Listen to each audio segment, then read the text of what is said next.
अस्सलाम वालेकुम नाज़रीन, मैं हूं आपका मेज़बान इनाम अंसारी यूनिवर्सल टॉपिक से। आज की वीडियो के अंदर भाइयों को एक ऐसे फार्मर का इंटरव्यू दिखाया जाएगा जिसने पहली दफ़ा बछड़ा फार्मिंग शुरू की और बहुत सारी गलतियां की जिनकी वजह से नुकसान हुआ। तो भाई मेरे पास खड़े हैं, इनके पास जाएंगे, मुकम्मल मालूमात ली जाएगी कि ये बछड़े इन्होंने कहाँ से ख़रीदे, कब ख़रीदे और कितनी देर अपने फार्म पे रखे। भाई के पास चलते हैं। जी अस्सलाम वालेकुम। अस्सलाम वालेकुम जी। वालेकुम सलाम। अच्छा भैया, सबसे पहले अपना नाम बता दें और अपने फार्म की लोकेशन बता दें।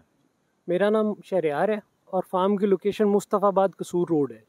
अच्छा शहरयार भाई, ये जो बछड़े आपके पास खड़े हैं ये आपने कहाँ से ख़रीदे और कब ख़रीदे?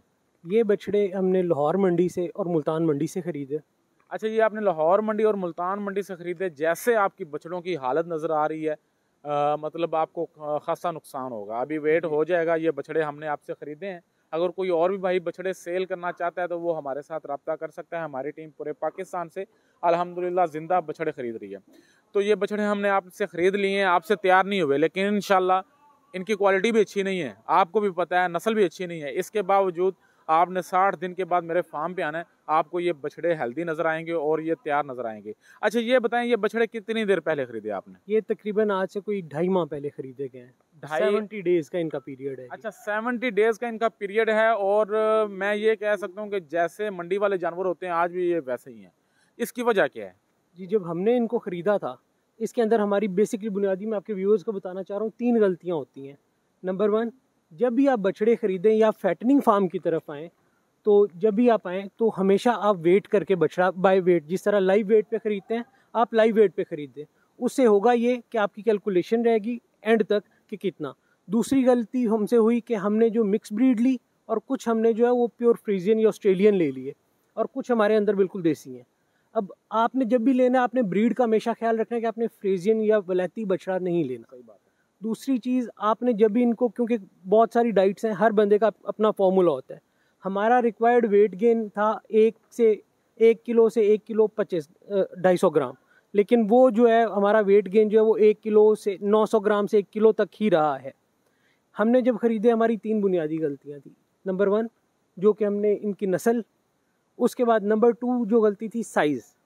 हमने जो बछड़े ख़रीदे वो अंडरवेट थे, वो 170 किलो के लगभग उनकी रेशियो 170 किलो थी।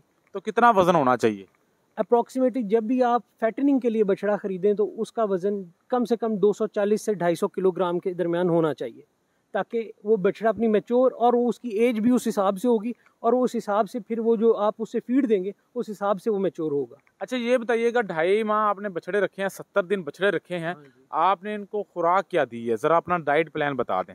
जी, हमने इनको तकरीबन 2.5 किलोग्राम जो है वो मैक्सिमम का वंडा दी है, जो वेट गेन या फीड जिसे आप कहते हैं। साथ हम इसको 5 किलोग्राम जो है वो इनको हम ये देते रहे तूड़ी। तो साइलेज का इस्तेमाल नहीं किया? जी, हमने कुछ अरसा शुरू में सैलेज का थोड़ा सा इस्तेमाल किया था, लेकिन हमें किसी ने मशवरा दिया, क्योंकि हमारा पहली दफ़ा थी तो मेरा इसके अंदर कोई तजर्बा नहीं था, इसलिए हमने इसको जो है मैक्सिमम की फीड पे रखा, जिसकी वजह से वेट गेन तो इन्होंने किया लेकिन इन्होंने हमें वो रिज़ल्ट नहीं दिए जो हम तवक्को कर रहे थे या जो एक्सपेक्टेड होते हैं, जो आपको मुनाफे की तरफ लेके जाते हैं। एक तो वज़न की भी आप कह लें, आपकी नस्ल भी सही नहीं थी, वज़न भी छोटा था। दूसरी जो सबसे बड़ी रीज़न थी ना, मेरे ख्याल में इनको माहौल अच्छा नहीं मिला। नीचे बहुत ज़्यादा गंद है बछड़ों के, सफाई का इंतज़ाम बिल्कुल भी नहीं है, जिसकी वजह से जानवर सुकून में नहीं है। और जितने जानवर हैं आपके, सारे जानवरों को स्किन की प्रॉब्लम है, स्किन की एलर्जी हुई है। स्किन की प्रॉब्लम ज़्यादातर तब होती है जब नीचे सफाई का ख़ास ख्याल ना रखा जाए। तो आपके सारे जानवरों को स्किन का मसला है, ये भी आपकी बहुत बड़ी गलती है। जब तक जानवर पुरसुकून नहीं ना होगा, जब तक जानवर सुकून में नहीं होगा, जानवर ग्रोथ नहीं करेगा। तो ये भी आपकी जवाब मैं आपको देता चलूँ। सबसे पहले जो आपने फार्म बनाना है, आपने उसकी सफाई का ख़ास ख्याल रखना है। हमारी आम सफाई तो होती रही है, लेकिन जिस जगह पे हमने ये फार्म बनाया था ये केमिकल फैक्ट्री थी और यहाँ पे सारा केमिकल था। और जब पहली बारिश हुई है उसके बाद हमारे जानवरों के अंदर रिंगवर्म, जो कि स्किन का इनका मसला होता है, वैक्सीनेशंस के बावजूद वो इशू हुआ है और बड़ा स्वेर हुआ है। और उसकी वजह से जो है वो अभी भी कुछ जानवरों को आपने देखा होगा उनकी स्किन के ऊपर दाग हैं। ऐसे ही है। वो इस वजह से हैं कि आपकी सफाई का बिल्कुल एक पॉइंट आपकी सफाई का, दूसरा आपका जो फार्म हो वो पर्पस बिल्ट होना चाहिए, जिसमें आपके जानवर का सुकून नंबर 1 चीज़ पे आता है। और ख़ास तौर पे सर्दियों के टेन्योर में बछड़े और फ्रेजियन बछड़े रखने से इज्तनाब करें। उसकी वजह ये है कि ना ये ज़्यादा गर्मी बर्दाश्त करते हैं, ना ये सर्दी बर्दाश्त करते हैं। जो ब्रीड मैं आपको रिकमेंड करूंगा अपने 70 दिन के तजुर्बे से, वो है देसी क्रॉस बछड़े। जो आपके देसी क्रॉस जिनमें देसी वाली ब्रीड ज़्यादा हो जेनेटिकली, मतलब 70-30 रेशो, तो 70% वाली देसी रेशो। जी आप बिल्कुल सही कह रहे हैं, देसी क्रॉस बछड़े होने चाहिए, ना तो प्योर साहिवाल चोलस्तानी होना चाहिए, ना ही प्योर वलैती होना चाहिए। प्योर साहिवाल चोलस्तानी जो बछड़े होते हैं वो कुर्बानी के लिए बेहतरीन होते हैं, फैटनिंग के लिए उतने अच्छे नहीं होते। तो भाई की बात बिल्कुल सही है, लेकिन आपका ये है ना, आपके जानवर यहाँ पे हमने अब खरीदे हैं, लोडिंग कर रहे हैं, पकड़ने के लिए भी कोई इंतजाम नहीं है, जानवरों को तकलीफ भी हो रही है पकड़ने में, ये भी खासी प्रॉब्लम है, इसका भी कोई हल निकालें आप। मैंने आपको जो बताया है कि फार्म आपका पर्पस बिल्ट होना चाहिए, जानवरों की लोडिंग अनलोडिंग के लिए प्रॉपर रैंप होना चाहिए, और एक आपकी टनल होनी चाहिए जहाँ पे आप अपने बछड़े को लाएं तो आगे से उसे सपोर्ट हो, वो रुके और आप उसको जो है उसके गले में रस्सा या जो भी आपने बांधना है या मोरा बांधना है, आप आराम से बांध के उसकी लोडिंग कर सकें। अच्छा ये बताइएगा, अभी इनको स्किन की प्रॉब्लम हुई है, एलर्जी हुई है, उसके लिए कोई आपने इंजेक्शन वगैरह लगाए हैं? अगर लगाए हैं तो कौन से लगाए हैं? जी हमने इसकी स्किन की, हमारे वेट एक आते हैं जो रेगुलर 3-4 दिन के बाद आते हैं। इनको जो इन्फेक्शन हुई है वो इतनी शदीद हुई है कि जिस दिन इन्फेक्शन का हमें पता चला कि होनी शुरू हुई है इनको, उसी वक्त उसी शाम को आके इनके जो हमारे वेट हैं उन्होंने कुछ इंजेक्शंस लिख के दिए, तो वो हमने फ़ौरन वैक्सीनेशन करवाई। लेकिन वैक्सीनेशन का असर होने तक एक दिन के अंदर अंदर विद इन 24 आवर्स इतनी स्वेयर एलर्जी हो चुकी थी कि उनके निशानात हमें नज़र आना शुरू हो गए थे। फिर हमने चंद बछड़े जिनको हुई थी हमने उनको फ़ौरन अलग किया, उनका कंप्लीट प्रोसीजर का ध्यान रखा, उनकी सफाई का भी ध्यान रखा। लेकिन बात अगेन वही आ जाएगी कि जी आपका फार्म पर्पस बिल्ट होना चाहिए जिसमें आपके बछड़े को आसानी हो, आपकी चीज़ें आपके कंट्रोल में रहती हैं, उससे ये होता है कि आपका नुकसान कम से कम होता है, बछड़े की नशोनुमा होगी। फैटनिंग फार्म का मकसद होता है कि आप फैटनिंग करेंगे, बछड़ा गेन करेगा तो आप प्रॉफिट गेन करेंगे। अच्छा ये बताएं, रोजाना का आप फी बछड़ा कितना खर्चा करते रहे हैं?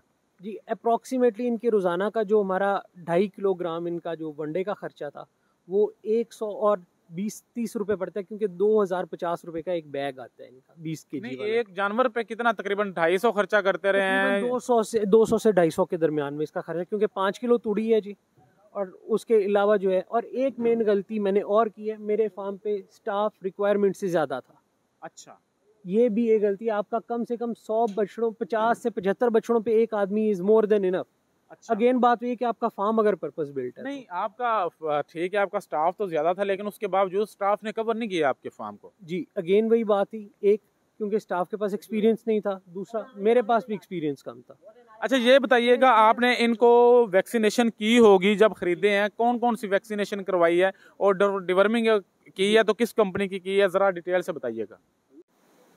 जी इन्हां दी जेह्ड़ी डिवर्मिंग की गई है नलजॉन प्लस आंदे नाल की गई है, बछड़े के साइज के मुताबिक जितने ml उनकी बोतल के उत्ते लिखे है, जितने डॉक्टर ने दसे उनके मुताबिक दिता गया। और डिवर्मिंग के अलावा वैक्सीनेशन कौन सी की गई है? जी जो इसकी होती है फुट एंड माउथ वाली और गलगोटू वाली, और जो इसको वो चिचड़ों वाली वैक्सीन हम कहते हैं उसको। हाँ वो एलर्जी की जो होती है, एंटी एलर्जी। सही सही।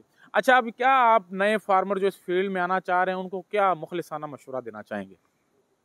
सबसे पहले जी जो आपने बाइंग करनी है, सबसे पहले आपकी buying top of the line होनी चाहिए। बछड़ा 250 किलो 240 किलो इस कैटेगरी वेट का होना चाहिए। अगेन 70-30 क्रॉस होना चाहिए, देसी 70-30 मिक्स क्रॉस होना चाहिए।